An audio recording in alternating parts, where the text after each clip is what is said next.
While playing RuneScape this week, I was determined to find different ways of using a game like this in my classroom. Through the tutorial, I found that the game would be good to get students used to following directions. I know that in my classroom, I have trouble with my students following directions. They never want to follow any type of directions. To use this game, I would want to have students sit at the computer and see how far they get before they ask me for help. I would then instruct the students to read the directions on the bottom and try to follow what the instructions say. I would then note again how long it took for the students to ask for help. With my own students, I could predict that I would have to visit them multiple times before they finally caught on and were able to do it by themselves. But I think eventually they would be able to understand what was going on and be able to do it on their own. Within the actual game, I think I could find multiple ways to use it in the classroom. Looking at the numbers, I see that we could probably use it for math.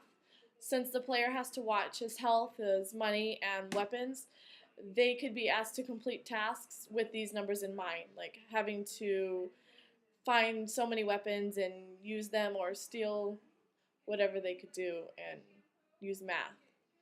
Students could also be asked to use map skills in the RuneScape game. Using the globe, students could be directed to find a specific point on the map and figure out how to get to this point. The students could then be asked to develop a map key and identify important parts of the RuneScape map.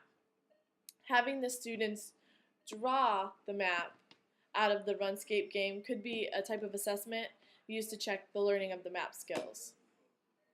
This week, I feel that I have learned that video games are more than just mere entertainment. I know that if I could find ways to use it in my classroom, my students would appreciate it and their learning could probably benefit from it.